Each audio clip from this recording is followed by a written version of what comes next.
जंगलात चालले असताना त्यांच्याकडे जे दगडाचे टाळ होते, जन्मभर तुकोबारायांनी जे टाळ वाजून भजन केलं दगडाचे, ते दगडाचे टाळ त्यांनी विमानातून खाली टाकले आणि ते ज्या गावात पडले ते गाव म्हणजे टाळगाव चिखली. विठ्ठल विठ्ठल.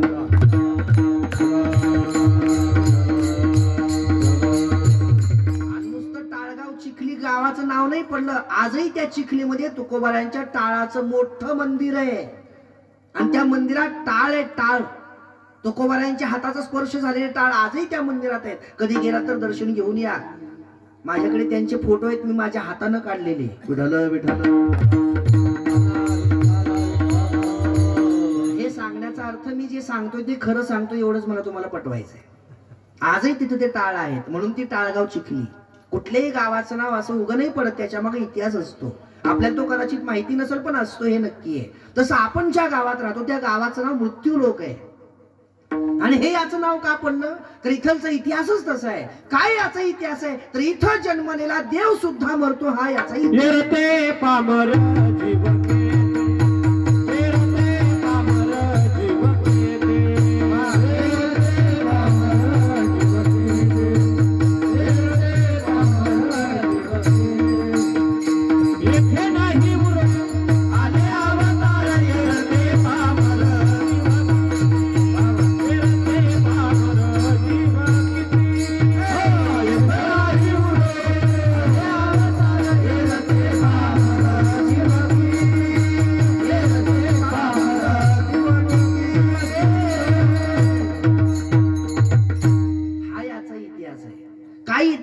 येथ नाही उरो आले अवतार एरते पामर जीव किती. ऐका, आज जर तुम्ही अयोध्येला गेलात तर तिथं श्री रामचंद्र प्रभूंचं दर्शन तुम्हाला होईल, पण ते मूर्ती रूपानं का साक्षात? कसं होईल? मूर्ती रूपानं, साक्षात नाही होणार.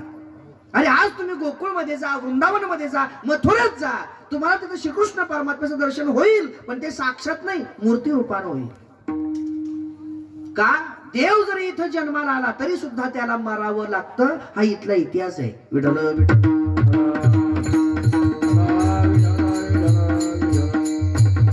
साधू मर गए संत मर गए, कबीर महाराज बोलतात, साधू मर गए संत मर गए कोटी कबीर, आए हैं सो जाएंगे राजा रंक फकीर. अरे प्रत्येकाला इथं जायचं येड्या. देव सुद्धा मरतो रे, इथला देव सुद्धा मरतो. साधू जातात, संत जातात, संन्यासी जातात, बैरागी जातात, सावकार जातात, चोर जातात, चांगले जातात, वाईट जातात. उग वाढदिवसाला खर्च करू नको. विठ्ठल विठ्ठल. अरे किती जरी वाढदिवसाला खर्च केला तरी सुद्धा तुझी हाड तुझ्या गौऱ्या स्मशानात जाणार म्हणजे जाणार. पण लोकांना कौतुकच या गोष्टीचं काय वाटते काय माहिती. वाढदिवस साजरे करतात लोक. इथं क्षणाक्षणानं आपण काळाच्या तोंडात चाललोय आणि लोक असे फटाके फोडून वाढदिवस साजरे करतात. आणि ते दुसरे तिसरे नाही, माळकरी लोक. बाकीच्यांचं तर सोडून द्या, बाकीच्यांचं काय आपण विचारच करू नये, पण आमच्यासाठी सांगणारी सुद्धा. बरं गपचिप तर कुठं फोडी देत, गपचिप तर कुठं करतेत नाही. नाही लगेच केक कापलेला आणि ते केक तोंडाला वरबडलेला ते फोटो फेसबुकला टाकी देत. अजून वार वा, काय तुम्ही सांगावं येत नाही उरवाले अवतार.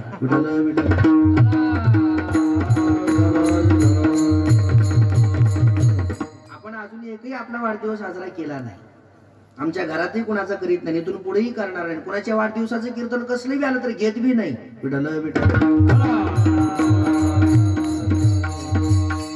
एक बी घेतलं नाही, इथून पुढेही घ्यायचं नाही. अरे काय सांगायचं, इथं देव मरतो तर माणसाचं काय, त्याला काय अमृत पाजवायचं काय? आता एक ओढा होता, ओढा, ओढ्याच्या पलीकडे उंट होता आणि अलीकडे एक शिडी होती. उंटाला अलीकडे यायचं, शिडीला पलीकडे जायचंय, पण ओढा भरून व्हायलाय. मग त्या उंटाने विचार केला, असून असून किती पाणी असेल, आपण काय बारकी आहो का, आपण मोठी आहोत, आपण मरणार तर नाही एवढी गॅरंटी आहे उंटाला, आपण मरणार तर नाही याची गॅरंटी आहे. उंट असं पाण्यामध्ये उतरला ना अलीकडे आला ओढ्याच्या.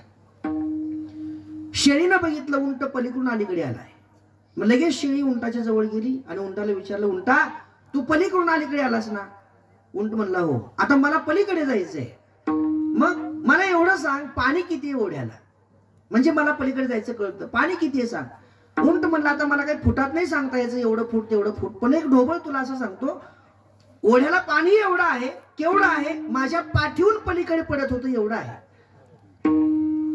आता उंटाची पाठ बर का ती काही असं काय मुरा म्हशीची पाठ नाही सपाटाची मैदानामध्ये, ती पर्वतासारखी उंटाची पाठ असते. आधीच उंट मोठा आणि त्यातून त्याची पाठ मोठी. उंटाने सांगितलं ओढ्यात पाणी एवढं आहे की माझ्या पाठीहून पलीकडे पडत होतं एवढं पाणी आहे. मग शिळी हळूच म्हणाली, मग दादा माझं शेपूट भिजल कारण.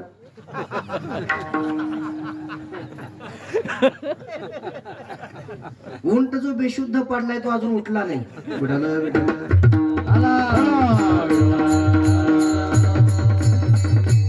आता मला सांगा काय उत्तर आहे तुमच्याकडे? जिथं उंटाच्या पाठीहून पाणी पलीकडे पडतंय तिथं शेळी विचारते माझं शेपूट भिजल का? काय उत्तर आहे तुमच्याकडे? तसं जिथं देव मरतो तिथं तुम्ही वाढदिवस साजरे करता, काय म्हणावं तुम्हाला?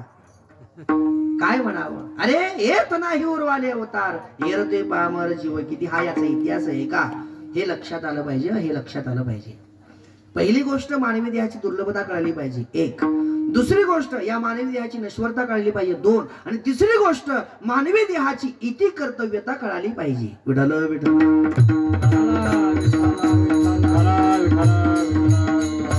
म्हणजे थोडक्यामध्ये आलोत ही भाग्याची गोष्ट आहे, जायचंय हे नक्की आहे. आलोत ही भाग्याची गोष्ट आहे, जायचंय हे नक्की आहे, पण जाण्याच्या आधी काय केलं पाहिजे? विठ्ठलाची एक देखलिया, विठ्ठलाची एक देखलिया, विठ्ठलाची एक देखलिया,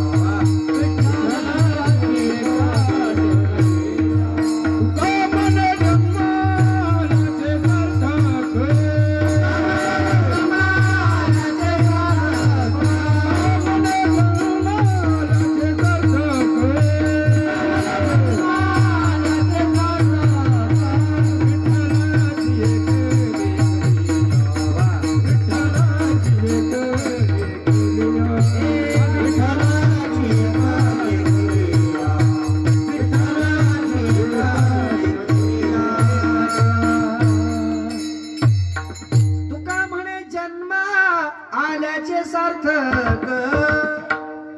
एक पाहिजे. विठ्ठलाची एक देखिलिया, विठोबार कुमारी, विठोबार कुमारी, विठोबार कुमारी, विठोबार कुमारी, विठोबार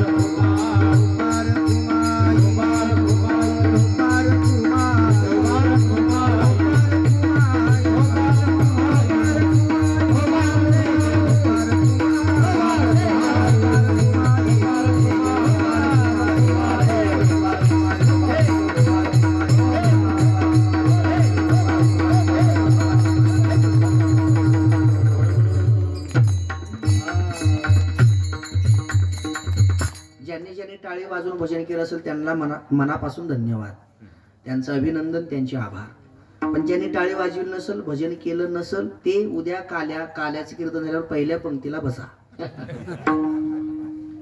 का? बाकीच्यांचा जन्मच तेवढ्यासाठी झालाय. विठ्ठल विठ्ठल.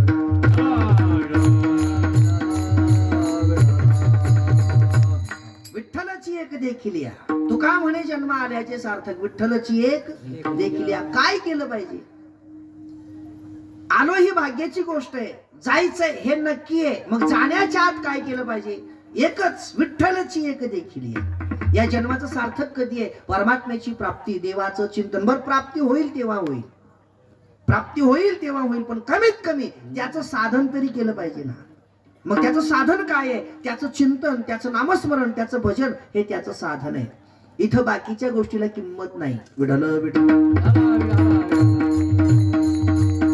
काय दोरपण जाळायचे,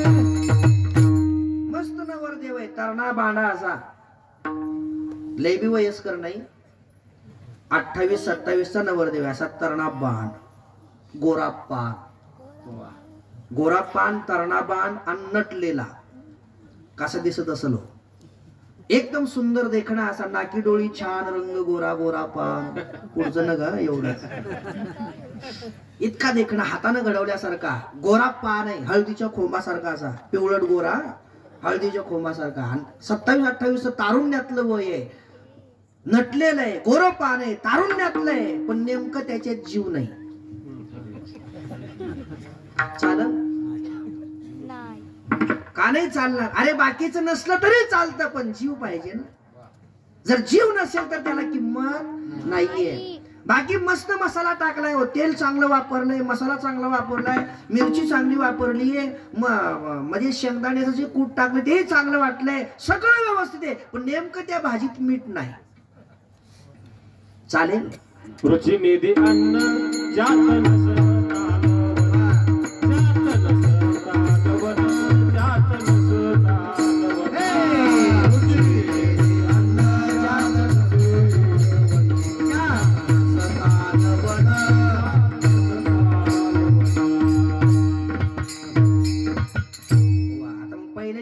प्रमाण देतो कशाला. ज्ञानोबारायांची ओवी आहे, अंग गोरे आणि तरुणे, वरी लेले आहे लेणे, परी एकलेनी प्राणे, सांडीजे जेवी, रुचीने दी अन्न ज्यात नाही लवण. लवण म्हणजे मीठ. अरे ज्यात मीठ नसेल, त्यात बाकी किती जरी मसाला घातला तर मीठ नसेल तर त्याला चव आहे का? अगदी बेचव, अगदी बेचव. मस्त ते काय ते चपटा हार असतो ती गळ्यातल्या बायाचा, चपटा असा 2-3 तोळ्याचा, काय कसला हार म्हणते त्याला? लक्ष्मी हार, बोरमाळ, गंठन, अजून काय काय ती पुतळ्याची माळ, बरंच काही बरंच काही ते कानातले झुंबर आहे की नाही, कानातले झुंबर, बोटात अंगठ्या, सगळं सगळं सगळं व्यवस्थित आहे. ते पावडर, ती क्रीम, ते अजून ते काय प्लकिंग बेकिंग सगळं झालंय, सगळं केलंय, पण नेमकं कुंकू नाही.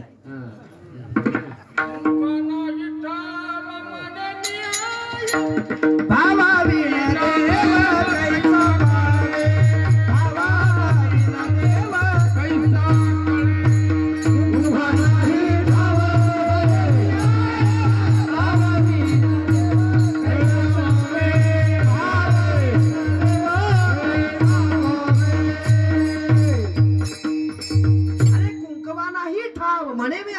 अरे भावाबीण देव कायचा पावे, बाकी सगळे अलंकार आहेत, पण नेमकं कुंकू नाहीये. किती बाई सुंदर असू द्या, किती देखणी असू द्या, जर कुंकू नसेल तर त्या सौंदर्याला आणि त्या बाकीच्या अलंकाराला काय किंमत आहे? काही किंमत नाही. कुंकू हे सर्वस्व आहे.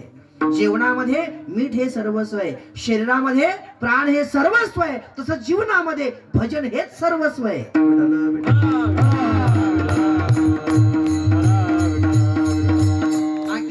पण काय काडी लावायच्या का त्याला? बाकीच्या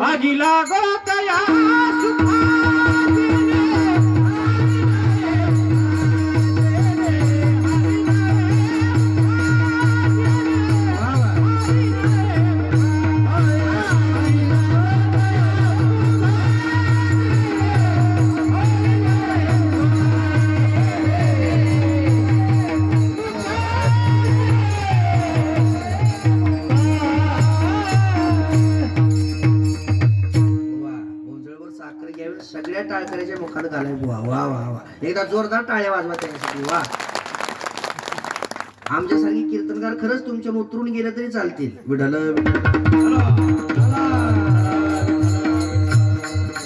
आगी लागोत या सुखा, जने हरी नाही मुखा. अरे काय तुझ्या बाकीच्या मोठेपणाला काही काडी लावायच्या का? अहो काय महाराज, तुम्ही त्या महाराजांचं कीर्तन ऐकलं का? माझ्या नाही बघा, कीर्तन नाही ऐकलं, नुसतं नाव ऐकलं पण कीर्तन नाही ऐकलं. अहो काय त्यांचा आवाज, अहो काय त्यांचा तो फेटा बांधणं, काय त्यांचं ते धोतर, काय त्यांचा ते कमरला बांधायचा गमजा, अहो काय त्यांचा अभ्यास, काय त्यांचं वक्तृत्व, अहो काय त्यांची पर्सनॅलिटी, काय त्यांची गाडी, काय त्यांची बॉडी, काय त्यांची दाढी, सगळं नंबर एक महाराज, सगळं नंबर एक. अहो सगळं नंबर एक. त्यांचा आवाज, त्यांचं वक्तृत्व, त्यांचा अभ्यास, त्यांचं धोतर, त्यांचा फेटा, त्यांचा शर्ट, त्यांचा गमजा, त्यांची गाडी, त्यांची दाढी, त्यांची बॉडी, सगळं नंबर एक, सगळं नंबर एक. फक्त त्याला पेल्याशिवाय उभं राहता येत नाही.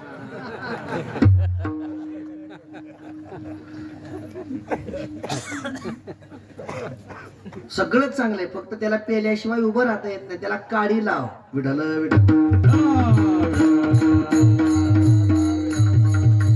अशी कोरडी काडी लावू नको, पेट्रोल टाकून काडी लाव. जाऊ दे मरू दे ढंढण जळून. काय बाकीच्याला काही जाळायचंय का? काय थोर पण जाळावे ते. पंचपंख बिना, पंचपंख बिना, हस्ती दंत बिना, नारी पुरुष बिना, उपनीर बिना, धेनु क्षीर बिना, मंदिर दीप बिना, सुमिरन करले. हे माणसा, सुमिरन करले, सुमिरन करले, मेरे मना तेरी बीती उमर हरि नाम बिना, सुमिरन करले, पंचपंख बिना. अरे सूरदास महाराज बोलतात, पक्षी जसा पंखाशिवाय अपूर्ण आहे, हत्ती जसा दाताशिवाय अपूर्ण आहे, चांदण्या जशा चंद्राशिवाय अपूर्ण आहेत, मंदिर जसं दिव्याशिवाय अपूर्ण आहे, गाय जशी दुधाशिवाय अपूर्ण आहे, आई जशी वात्सल्याशिवाय अपूर्ण आहे, तसा मानवी जन्म हा हरिभजनाशिवाय अपूर्णच आहे. तो परिपूर्ण कधीच होऊ शकत नाही. ऐका, हे या जन्माचं सार्थक आहे. म्हणून हे कळलं पाहिजे, हे कळलं पाहिजे. विठ्ठल विठ्ठल.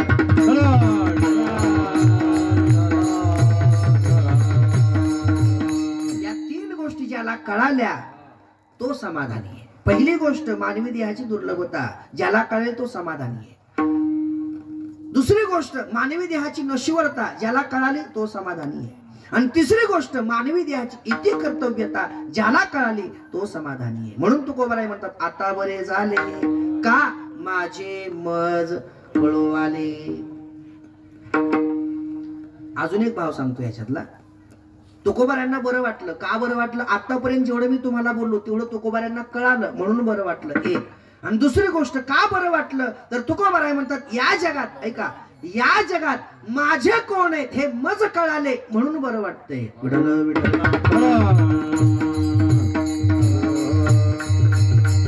माझे मज कळवाले. पहिला भाव काय आहे? माझं मला कळालं म्हणून बरं वाटतंय. आणि दुसरी गोष्ट, या जगात माझे कोण आहेत हे मला कळालं म्हणून बरं वाटतंय. नाहीतर इतकी दिवस भ्रमातच होतो. हो, आई माझी, बाप माझा, नाही असं नाही, नाही असं नाही. फक्त ते व्यवहारापुरते आपले, तर हे लक्षात घ्या, ते फक्त लौकिकापुरते, व्यवहारापुरते आपले आहेत. पण वास्तविक सुखाचं दर्शन हे मायबाप करून देत नाहीत. विठ्ठल विठ्ठल. आपुले कोणी जाणवती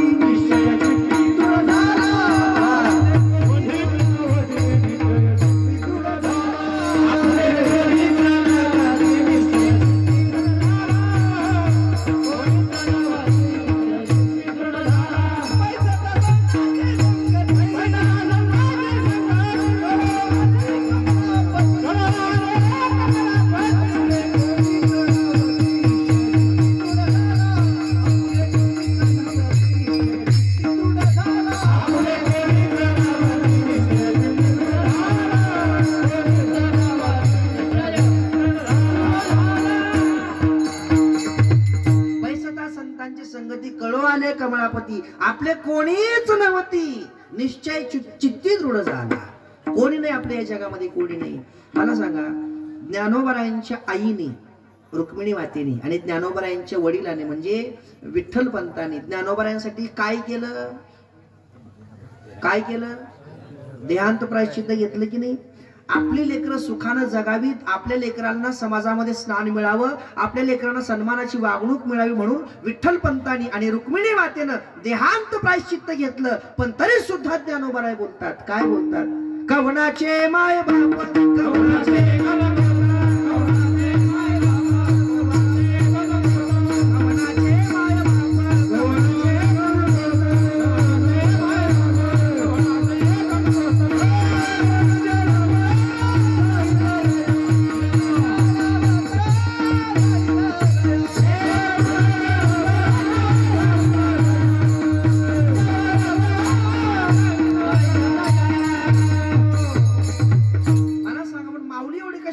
मंजूर झाले असतील हो. मग ज्या रुक्मिणी मातेनं आणि ज्या विठ्ठल पंतांनी ज्ञानोबरायासाठी देहांत प्रायश्चित्त घेतलं असेल ते ज्ञानोबराय कसे काय म्हणू शकतील कवणाचे मायबाप कवणाचे गणगोत. माऊली तुम्ही एवढे कसे निष्ठुर आहात हो, तुम्ही एवढे कसे कठोर आहात.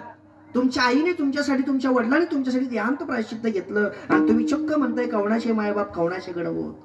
का असं बोलताय ऐका. त्याचं उत्तर असं आहे, अरे लेकरांसाठी मरणाऱ्या माया मरणारे बाप भरपूर भेटतील. लेकरांसाठी मरणाऱ्या माया मरणारे बाप भरपूर भेटतील, पण हा देह नाशिवंत मळमूत्राचा बांधा अशी सांगणारी मदाल असं एखादीच भेटते. विठ्ठल विठ्ठल.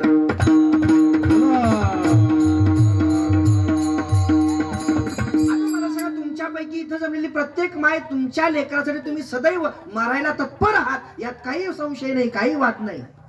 तुम्ही तुमच्या लेकरासाठी मरणही पत्कराल, यात काही संशय नाही. 101% हे खरं आहे.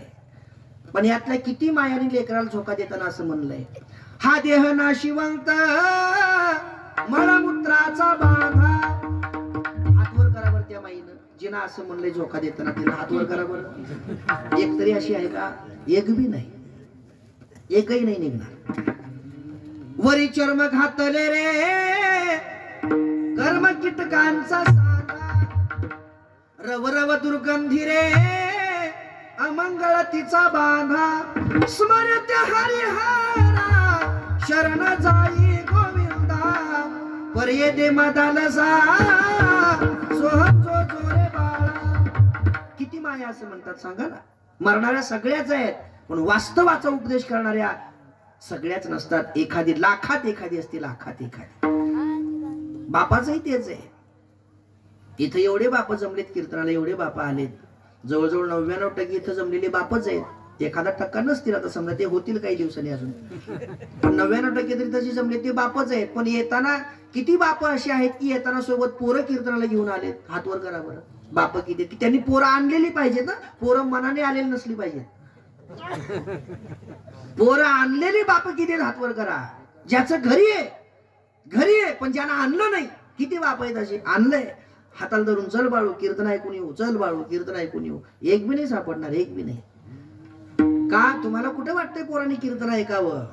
तुम्हाला वाटतंय पोरांना फक्त पैसा कमवावा बस, दुसरं काही नाही. आणि तुम्ही तेच सांगता लेकरायला, तुमच्या पोराला ते शिकवता. तुझी काय अक्कल मातीत गेली काय गाबड्या? बघ ते शेजाऱ्याचं पोरग कसं खोऱ्यानं पैसा वाढायला, शेजाऱ्याचं पोरग कसं खोऱ्यानं पैसा वाढायला. ती बी गावरान खोऱ्यानं, सरकारी नाही. खोरे 2 प्रकारचे असतात, सरकारी आणि गावरान. पण दोन्ही खोऱ्याचा स्वभाव वेगळा असतो. ते सरकारी खोरं कसं असतं, ते असं लांब असतं, असं ते कशात बी घातलं की पुढंच टाकावं लागतं. असं धरायचं, असं खूपसायचं, असं पुढं टाकायचं. सरकारी खोरं कशात बी घाला ते पुढं टाकतं असं. पण गावरान खोरं तसं नाही, कशात बी घाला ते अलीकडेच आपल्याकडे. हा स्वभाव आहे दोन्ही खोऱ्यांचा. बाप हे शिकवतात, बघ ते शेजाऱ्याचं पोरग बघ कसं खोऱ्यानं पैसा वाढायला. तुझी अक्कल मातीत गेली का? ठीक आहे, शिकवा, काही अडचण नाही. पैसा कमवा, जरूर कमवा. पैसा जोडून या धन उत्तम व्यवहारी तुकोबाराने सांगितले. जरूर पैसा कमवा, पण नुसता पैसा कमवून समाधान होत नाही हेही त्याला शिकवा. विठ्ठल विठ्ठल.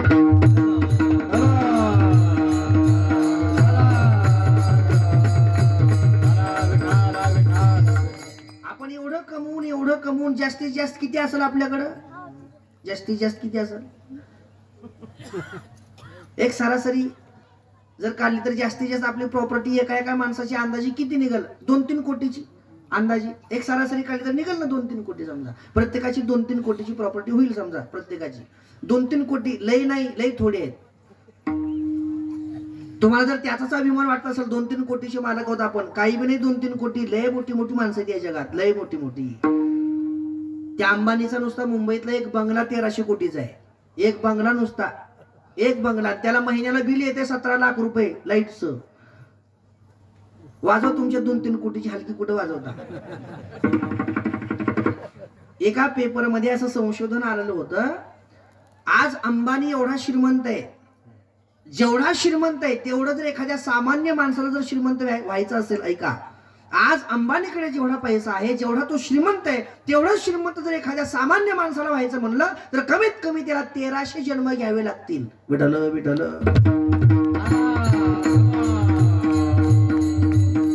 आणि मग कुठं त्याच्या एवढा पैसा त्याच्याकडे येऊ शकेल? 1300 जन्माच्या नंतर. गरजेपुरता असावा सगळ्यात चांगलं, गरजेपुरता असावा. आणि किती जरी असला तरी ते काही वरी नेता येत नाही ना, नेता येत नाही. आज तुम्ही बघितलं असेल किंवा नसेल मला माहिती नाही, जगातला नंबर 1चा श्रीमंत माणूस बिल गेट्स, माहिती आहे ना? बिल गेट्स, अमेझॉनचा मालक बिल गेट्स, जगातला नंबर 1चा श्रीमंत माणूस. पण जेव्हापासून आपला प्रयागराजला कुंभमेळा सुरू झालाय ना, सरासरी आता 15-20 दिवस होत आले असतील कुंभमेळा सुरू होऊन. जेव्हापासून कुंभमेळा प्रयागराजला सुरू आहे तेव्हापासून जगात नंबर 1चा श्रीमंत असलेला बिल गेट्स सहकुटुंब सहपरिवार त्या प्रयागराजमध्ये, आणि रोज स्नान करत होतो रोज. आपण कशाच्या अभिमानात जगतो काय माहिती? आणि जगातला नंबर 1चा श्रीमंत माणूस सहकुटुंब सहपरिवार, आणि तोही परदेशातला, आपल्या भारतातला आणि परदेशातला. जेव्हापासून कुंभमेळा सुरू झालाय तेव्हापासून प्रयागराज मध्येच मुक्कामी येतो, अजून गेला नाही गावाकडे. रोज स्नान करतो त्रिवेणी संगमात, रोज. येड आहे का ते? तुम्हीच लई शाने गेले, ते येड आहे. वारंवा गावात सप्ताह असून कीर्तन ऐकायची इच्छा होत नाही म्हणजे तुम्ही लई शाने. विठ्ठल विठ्ठल.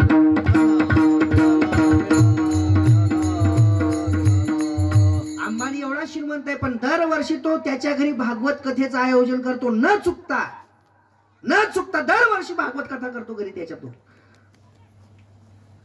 आपल्यालाच काय झाले काय माहिती, कशाचा अभिमान आहे काय माहिती. किती जरी मोठे झालात, काही जरी केलं, काही जरी केलं, जोपर्यंत भजन करत नाही तोपर्यंत याला किंमत नाही. कारण हे सगळं सोडून एक दिवस जायचं हे तर मान्य नाही सगळ्यांना, हे सगळ्यांना मान्य आहे. बरं किती 10 लाखाचं 10 कोटीचं नाही 1000 कोटी जरी घर बांधलं तरी इथंच ठेवून जायचंय ना, इथंच ठेवून जायचंय. 100-200 एकर जरी जमीन कामावली तरी इथंच सोडून जायचंय. बरं 10 जरी बायका केल्या तरी इथंच सोडून जायच्यात ना. लेकर किती क्लासवर अधिकारी शिकवून केले तरी इथं सोडून जायचेत ना. आणि कुठं उभं करतात मग? नेल्यावर. पुन्हा पुढे उभं करतात इथून गेल्यावर, यमा पुढं. यम तुला काय विचारतो? किती घरं बांधले? अजिबात नाही. किती पोरं शिकवले? अजिबात नाही. किती बायका केला? अजिबात नाही. किती जमीन कमावली? अजिबात नाही. यम एकच प्रश्न विचारतो, किती भजन केलं? जा. विठ्ठल विठ्ठल.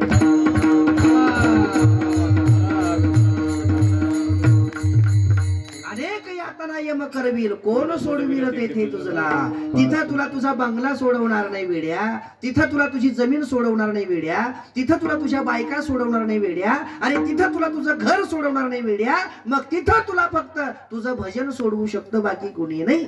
म्हणून काय उत्तर देता होशील तू? अनेक यातना यम करवील, कोण सोडविल तेथे तुझ्या. हे लक्षात घ्या. हे मला कळालं. तुकोबाराय म्हणतात, नाही कुणाची कुणी तुझे न मेले कुणी, अंती जाशी एकला प्राण्या माझे माझे म्हणून मी व्यर्थ भ्रमात होतो. हे माझं आहे, ते माझं आहे, याला मी माझं समजत होतो, त्याला मी माझं समजत होतो. खरं सांगू, या जगात देवाशिवाय आणि संतांशिवाय कुणीच आपलं नसतं. विठ्ठल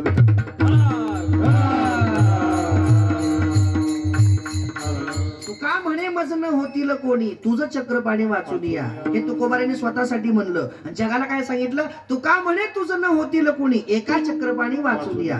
2 वेगळ्या अभंगाची 2 चरण आहेत बरं का.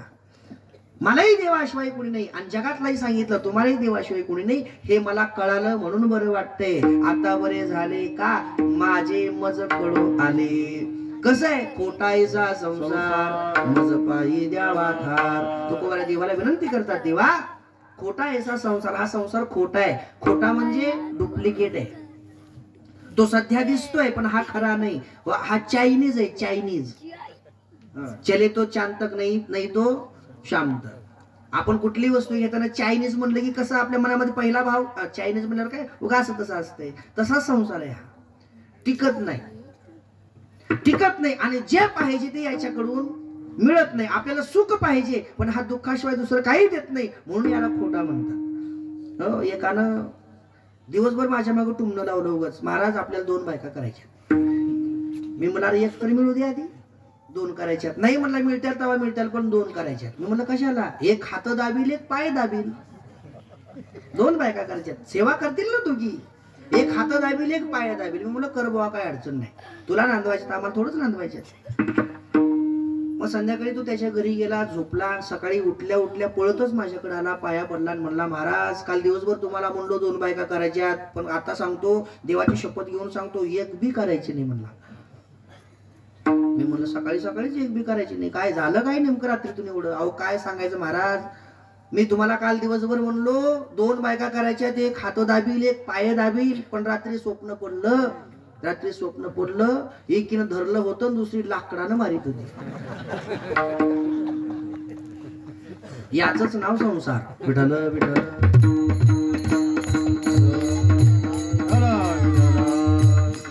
नाही, जे पाहिजे ते देत नाही, म्हणून खोटा आहे सा संसार. मज पायी द्यावा थार देवा. तुमच्या चरणांचं मला आश्रय पाहिजे. तुम्हाला सुद्धा हे कळेल, पण कधी उघडल्या डोळे भोग देता काळी कळे. तुमचे सुद्धा डोळे उघडल्यावर तुम्हाला हेच कळणार, जेव्हा तुम्हाला यमापुढे उभं केलं जाईल आणि अनेक यातना यम जेव्हा करेल, तेव्हा तुमच्या लक्षात येईल. पण ती पाळी येऊ द्यायची नसेल तर आतापासून देवाच्या भजनाला लागा. करावे तातडी परमार्थी. देवापासून दूर गेलात तर दुःख भोगावं लागेल, आणि दुःखाची सुरुवातच तिथून आहे. कुठून? तुका म्हणे जीवा होता तडा मोडी देवा. खोटायचा संसार मज पायी द्यावा थार.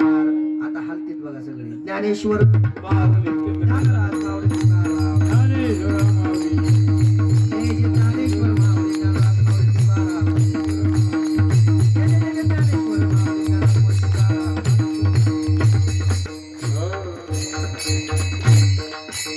तुकाराम तुकाराम तुकाराम तुकाराम तुकाराम तुकाराम तुकाराम हरी तुकाराम तुकाराम तुकाराम तुकाराम तुकाराम तुकाराम तुकाराम तुकाराम तुकाराम तुकाराम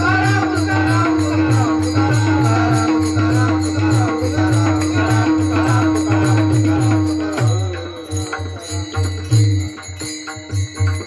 कोणीही उठण्याचा प्रयत्न करू नका. जाग्यावर झोपा पण उठू नका. 2 चाली होणार आहे. बबन महाराज आणि उत्तम महाराज याने पहिले चरण मारायचे, आणि त्याच्यानंतर रामपुरी आणि गोळेगाव. तुका म्हणे जीवा, तुका म्हणे देवा, तुका म्हणे देवा, तुका म्हणे जीवा, तुका म्हणे देवा, तुका म्हणे देवा.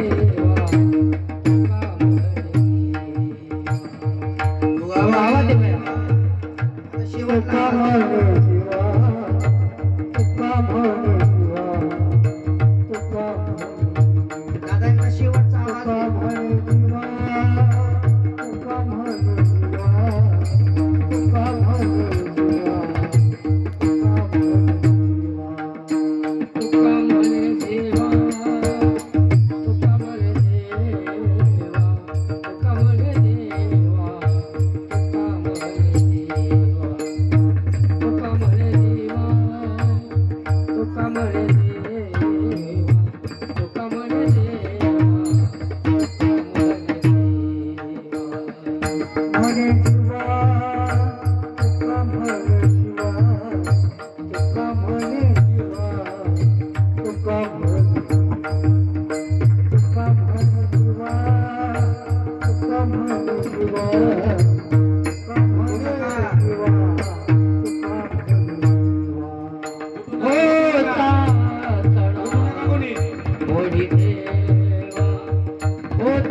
देवा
उद्याचं निवेदन द्या,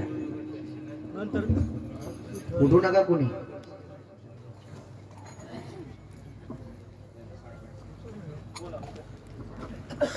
त्या उत्साहाच्या वातावरणात चालू असलेला आपला हा भव्य आणि दिव्य अशा स्वरूपाचा अखंड हरिनाम सप्ताह कथा ग्रंथाला ज्ञानेश्वरी पारायण सोहळा व संगीत श्रीमद भागवत कथा ज्ञान यज्ञ आज या आपल्या नाम सप्ताहातील 7वा दिवसाचा आहे. 7वा दिवसाची कीर्तन रूपी सेवा श्री हरिभक्त पारायण भजन सम्राट किशोरजी महाराज सूर्यवंशी आरसखेडा लातूर यांची या ठिकाणी संपन्न झालेली. आज या ठिकाणी ज्यांनी अन्नदान केलंय त्यांचा नामोल्लेख समस्त गावकरी मंडळी निवडी सकाळ आणि संध्याकाळी हनुमंत गणपतराव लिपणे, पोलीस पाटील माजी, बालासाहेब शेषराव लिपणे. आजचा जागर सामुदायिक होणार आहे. उद्या सकाळी बरोबर 8 वाजता या ठिकाणी दिंडी निघणार आहे आणि उद्याचे कीर्तनकार श्री हरिभक्त पारायण विनोदाचार्य विलास महाराज गेजगे यांचे 10 ते 12 काल्याचे कीर्तन होणार आहे. बाहेरून आलेली भजन बाहेरून आलेली पाहुणे मंडळी भजने मंडळी चहा घेतल्याशिवाय कोणी जायचं नाही. विठ्ठल जय जय विठ्ठल.